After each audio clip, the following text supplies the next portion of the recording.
Fox News alert now. Questions remain regarding the Amtrak train crash that has killed 6 people and injured so many more, over about 140 there. What are the legal implications for the passengers and what rights do they have, and for Amtrak as well? Joining us now to discuss, civil and criminal attorney Eric Guster and defense attorney Whitney Bone. Thank you both for joining me here. I want to start with this first. Amtrak is owned by the government. How does that complicate things in terms of what the passengers' rights to claims are? Whitney? Well, it complicates it in terms of whether or not there's some qualified immunity that's going to apply for any claims that may exist for the passengers of this train or for the families of the victims of those who are unfortunately deceased as a result of this crash. So that remains to be seen in terms of what liability, if any, is going to be assigned to Amtrak, to the government, to any component part makers for this train, any people operating the tracks. We don't know at this point because it's too soon as far as who's going to be liable. The legal implications will become more clear as we find out more about what happened. Eric, what specific claims could passengers be putting forward here, and particularly the families of the deceased? The families of the deceased will have several claims, including wrongful death.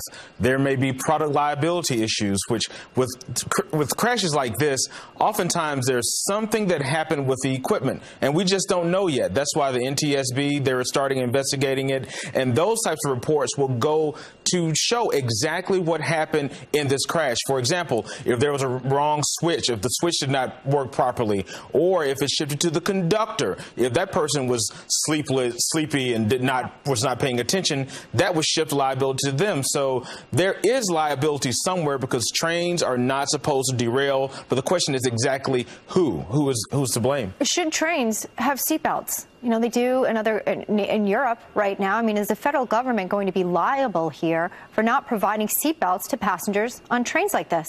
Whitney? I don't know. I don't know the best way that we deal with that from a legal perspective, but what I can tell you is as a human being and as someone who would be horrified to be on that train or to be the family member of someone who was on that train, put seatbelts on the train. You know, we're hearing about people being thrown across the train. We're hearing about loved ones being thrown on top of loved ones and catching each other, you know, as this train flipped over. I don't see how seatbelts could be such an extreme expense for Amtrak or the federal government, so that we don't have to worry about these sort of things happening when situations and tragedies like this occur. Sure. Eric, final word? Yeah. My prayers go out to these people. I ride this train all the time, but there is definitely liability on Amtrak's part, perhaps, because trains should not derail. And prayers up for these people. It's pretty sad. Absolutely. Our thoughts and prayers are with all the families of those victims. And on our website is the 800 number if anyone is still looking for their family member there. We want to thank both Whitney Bone and Eric Guster for joining us at Fox and Friends. Thanks. Thank you. Up next, continuing coverage of the deadly train derailment in Philadelphia with the man who helped America through one of the most difficult tragedies that we face, former New York City Mayor Rudy Giuliani, America's mayor, with us next.